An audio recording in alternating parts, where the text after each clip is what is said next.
বন্ধুরা এখন শুধু পড়াশোনা করো, পুরো জান দিয়ে পড়াশোনা করো, দিন রাত জেগে পড়াশোনা করো। এখন দুঃখ কষ্ট যন্ত্রণা সবকিছু সহ্য করে নাও। এখন খাওয়া দাওয়া ঘুম সবকিছু ছেড়ে দাও।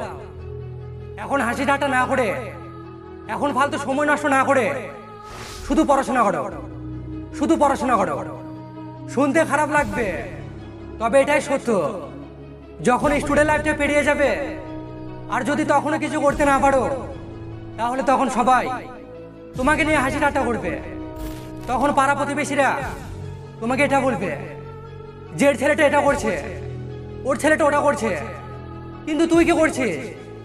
বাবার হোটেলে বসে বসে শুধু ফোটানি মারছিস, তোর লজ্জা লাগে না? এমনকি তখন নিজের মা বাবাই বলবে যে শালা বুড়ো হয়ে যাচ্ছে, কিন্তু এখনো কিছু করতে পারছে না। তখন যার যেটা ইচ্ছা সে তোমাকে তাই বলবে। তখন তোমার বন্ধুরাই তোমাকে দেখে হাসি ঠাট্টা করবে। তখন তোমার আপনজনরাই তোমাকে উঠতে বসতে গালি দেবে।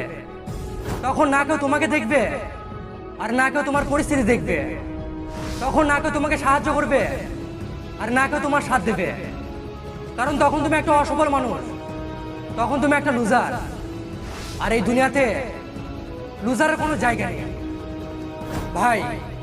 এই জন্যই তোমাদেরকে বলছি, যদি রাজার মতো বাঁচতে চাও তাহলে এখন ভিখারির মতো পরিশ্রম করো।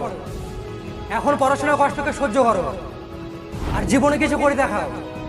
নিজের পায়ে দাঁড়াও, যাতে কেউ কোনোদিন তোমার দিকে আঙুল তুলে কিছু বলতে না পারে। যদি এই ভিডিওটা সত্যি তোমার মনে আগুন জ্বালিয়ে দেয়, তাহলে কমেন্টে অবশ্যই জানাবে। ধন্যবাদ। আমি আসছি পরের ভিডিওতে, যেটা আপনাকে সফলতার একটা নতুন পথ দেখাবে।